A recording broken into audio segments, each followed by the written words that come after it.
नमस्कार दोस्तों, आप लोगों का फिर एक बार स्वागत है ऑनलाइन क्लास में। अभी हम लोग पढ़ने जा रहे हैं वर्ग 10 का भौतिकी।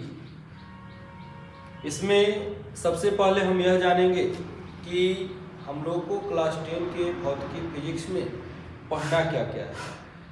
क्लास 10 के फिजिक्स में हम लोग का जो सिलेबस है, जो हम लोगों को पढ़ना है, उसमें कंटेंट्स जो है वह क्रमशः इस प्रकार से है। पहला हम लोग को पढ़ना है प्रकाश यानी लाइट। लाइट में क्लास 10 में दो पार्ट हम लोग को पढ़ने हैं। एक पहला पार्ट पढ़ना है प्रकाश का परावर्तन,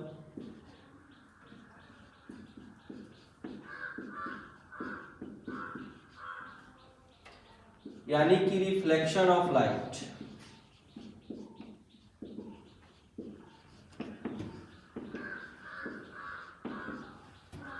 दूसरा पार्ट जो है वह पढ़ना है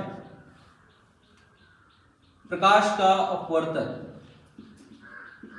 प्रकाश का अपवर्तन यानी कि रिफ्रैक्शन ऑफ लाइट।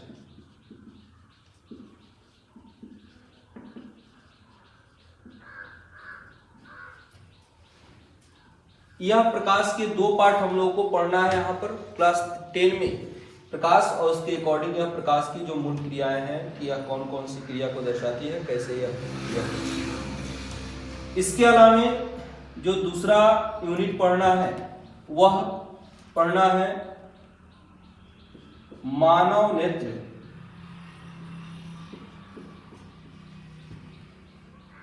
एवं रंग बिरंगा संसार।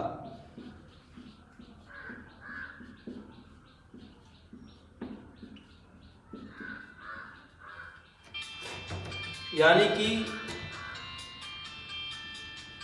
Human I and colourful world. तीसरा चैप्टर हमको पढ़ना है, तीसरा चैप्टर हमको पढ़ना है वह पढ़ना है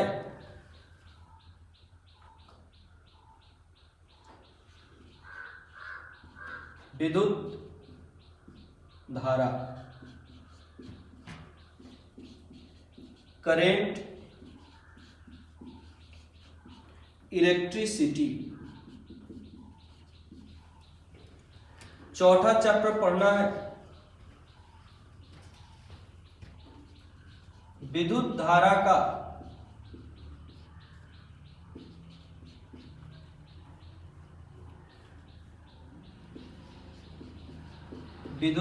का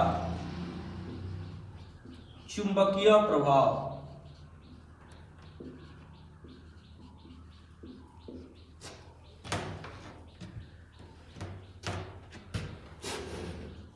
मैग्नेटिक इफेक्ट ऑफ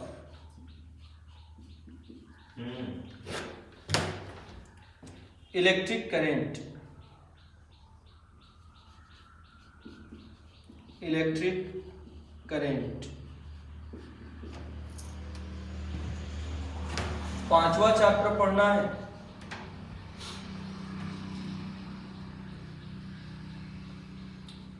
ऊर्जा का स्रोत,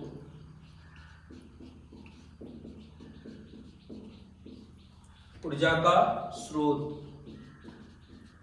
सोर्स ऑफ एनर्जी। हमें क्लास 10 के साइंस के फिजिक्स में यह 5 यूनिट पढ़ने हैं। यह 5 यूनिट में पहले इस पांचों यूनिट में थोड़ा थोड़ा सा हम इस पे प्रकाश डालेंगे, थोड़ा थोड़ा सा सबके बारे में जानेंगे, क्या हमको इसमें पढ़ना है, क्या जानना है। सबसे पहले पहला चैप्टर जो पढ़ना है वह प्रकाश पढ़ना है। प्रकाश एक ऊर्जा का स्रोत है जिसके माध्यम से हम किसी भी सामग्री को, किसी भी वस्तु को देख पाते हैं। अगर प्रकाश नहीं हो तो हम किसी वस्तु को किसी भी स्थिति में नहीं देख पाएंगे। यानी कि प्रकाश विद्युत चुंबकीय ऊर्जा का एक ऐसा स्वरूप है जो हमारी आंख को किसी वस्तु को देखने के लिए संवेदना देता है। हमारे आंखों के द्वारा प्रकाश की उपस्थिति में हम किसी वस्तु को देख पाते हैं। अर्थात प्रकाश को हम कह सकते हैं कि यह एक ऊर्जा का ही रूप है। यह एक विद्युत चुंबकीय तरंग के रूप में होता है जो कि हमारे आंखों को संवेदित करता है, हमारे आंखों को संवेदना प्रदान करता है कि हम किसी पदार्थ को, किसी वस्तु को हम देख सके। यहाँ पर अब प्रकाश में हम लोग को जानना है कि प्रकाश आता कहाँ से है। प्रकाश आता है तो जहाँ से वह आता है उसको क्या कहते हैं, निकलता है तो वह कैसे निकलता है, आकर के किस प्रकार से हम किसी वस्तु को देखते हैं। अगर वह किसी वस्तु पदार्थ से जाकर के टकराता है तो उसके फलस्वरूप उसमें क्या क्रिया होती है, उस क्रिया के द्वारा हम क्या करते हैं। तो जब प्रकाश किसी स्रोत से, किसी सामग्री से, किसी स्थान से निष्कासित होता है, उत्सर्जित होता है, तो वहां पर आगे बढ़ने पर वह किसी पदार्थ से टकराता है तो वहां पे मूल दो प्रकार की क्रिया होती है। एक तो प्रकाश का परावर्तन और दूसरा होता है प्रकाश का अपवर्तन। प्रकाश के परावर्तन का तात्पर्य क्या होता है, जब प्रकाश चलता है उसको रास्ते में कोई ऐसा सामग्री, ऐसा वस्तु मिलता है जिससे हो करके उसको पार वह नहीं कर सकता है तो वहां से लौट जाता है। तो किसी भी सामग्री से, किसी भी पदार्थ से, किसी वस्तु से प्रकाश के टकरा कर लौटने की जो घटना होती है, जो क्रिया होती है, वह कहलाता है प्रकाश का परावर्तन। और जब उसके लायक, प्रकाश के क्रॉस करने लायक मीडियम मिलता है, माध्यम मिलता है, यानी कि प्रकाश जब उस मीडियम को पार कर सकता है और पार करके जब वो अपने रास्ते से पार करने पर डाइवर्ट होता है, वह अपना रास्ता बदल देता है, तब उसको कहते हैं प्रकाश का अपवर्तन।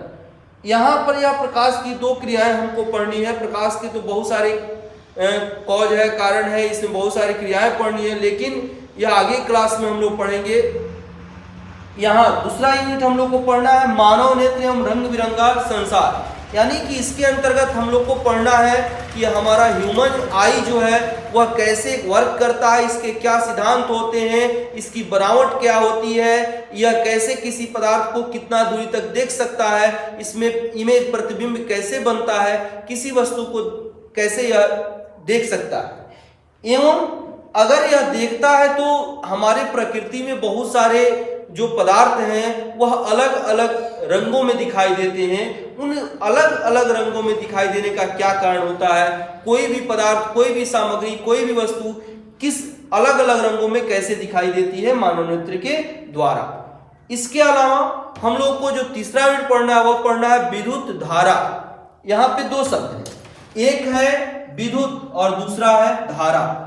विद्युत का मतलब होता है, विद्युत को सामान्य शब्द में कह सकते हैं, विद्युत का मतलब आवेश, चार्ज। यानी कि अगर हम किसी वस्तु को, किसी सामग्री को, दो सामग्री को जब हम आपस में घर्षण करते हैं तो वहां पर आवेश की, उनके घर्षण के फलस्वरूप आवेश की उत्पत्ति होती है। वह आवेश को हम विद्युत कहते हैं। और वही आवेश, वही विद्युत जब उस लायक कोई मीडियम मिलता है तो वह आगे बढ़ना शुरू हो जाता है। आगे जब बढ़ता है तो उसको कहते हैं हम धारा।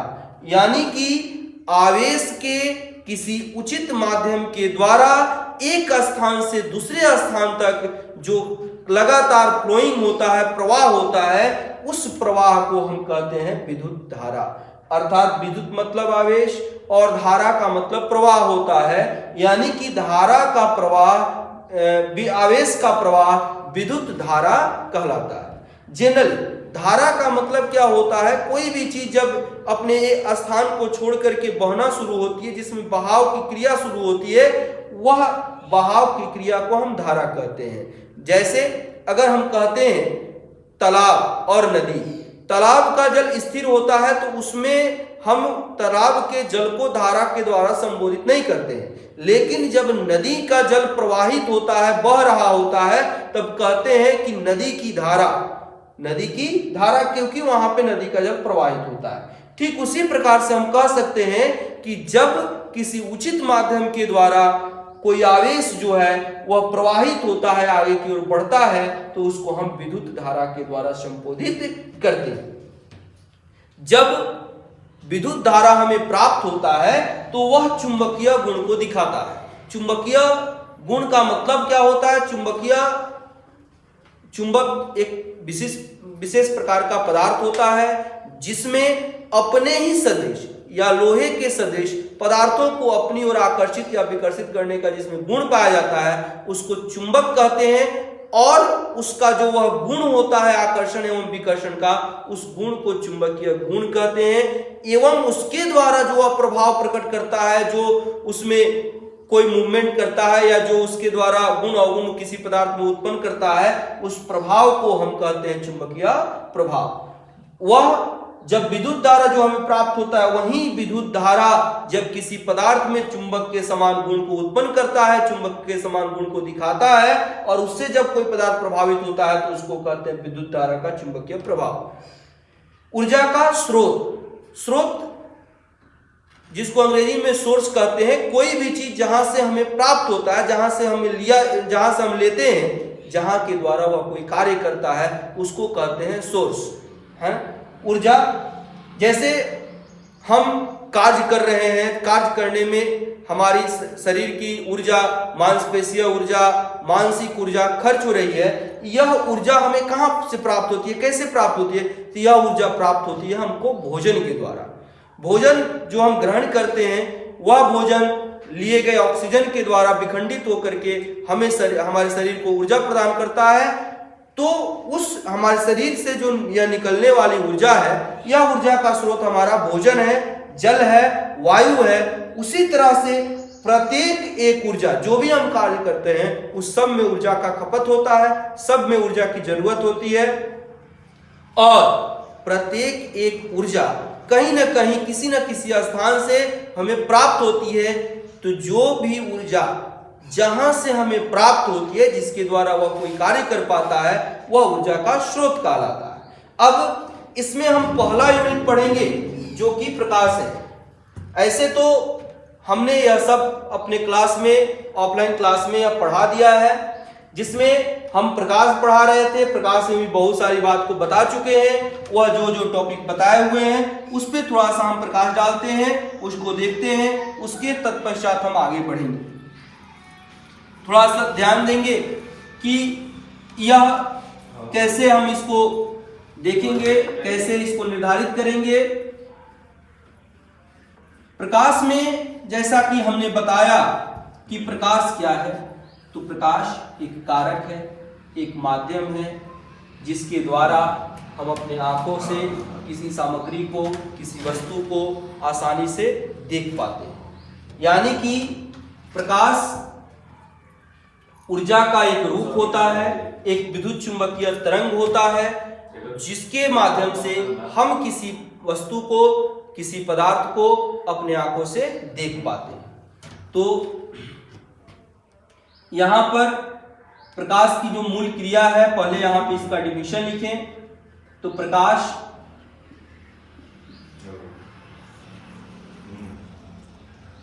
एक विद्युत चुंबकीय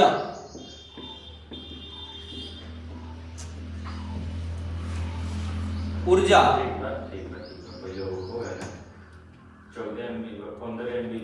प्रकाश एक विद्युत चुंबकीय ऊर्जा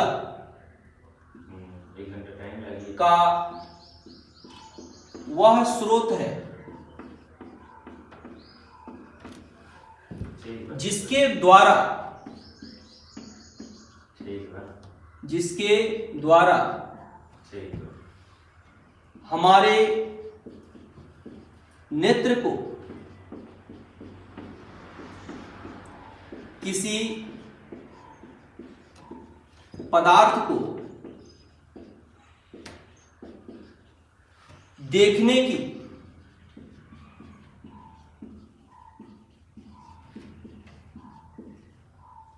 की संवेदना प्राप्त होती है। संवेदना प्राप्त होती है। हम सामान्य शब्दों में कह सकते हैं कि प्रकाश एक ऐसा कारक है जिसके द्वारा हम किसी वस्तु को देख पाते हैं, किसी पदार्थ को देख पाते हैं। इसके भी गमन का एक पथ होता है, वह एक रास्ते के कौन से तरंग के रूप में चलता है या तरंग के रूप में गमन करता है, यह भी हम लोग सब जानेंगे। पहले यह प्रकाश हुआ। अब प्रकाश जब निकलता है तो किसी स्थान से निकलता है, उसका एक सोर्स होता है जहां से हमें किसी प्रकाश को, जैसे हम दिन के समय में कोई कार्य करते हैं बाहर, तो वहां पे हमें प्रकाश का एक स्रोत प्राप्त होता है सूर्य से, यानी कि सूर्य से हमें प्रकाश प्राप्त हो रहा होता है, तो वहां पे प्रकाश का स्रोत सूर्य होता है। हम जब कमरे में होते हैं, अंधेरा होता है, तो वहां पे प्रकाश का स्रोत बल्ब, लैंप, लालटेन, रात के समय चांद होता है प्रकाश का स्रोत। हमारे घर में जो भी उपकरण होते हैं, लैंप, लालटेन, मोमबत्ती, टॉर्च, जो भी चीज जो हमारे आंख को किसी सामग्री को देखने में मदद करते हैं, सहायता प्रदान करते हैं, वे सभी प्रकाश के स्रोत कहलाते हैं। तो इसके बाद हम पढ़ चुके हैं प्रकाश का स्रोत, प्रकाश की क्रिया, जिसमें हमने बताया कि इसमें दो पार्ट होते हैं, एक परावर्तन और एक अपवर्तन। मुख्य रूप से इस चैप्टर के अंतर्गत हमको यही परावर्तन और अपवर्तन के बारे में ही पढ़ना है। अभी परावर्तन के बारे में पढ़ रहे हैं, इसके बारे में हम बताए हुए हैं। इसमें और सारे टॉपिक पढ़े हैं, जैसे प्रकाश के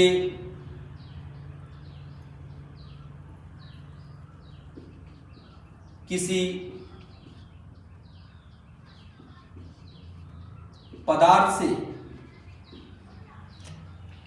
पदार्थ से निकलने के आधार पर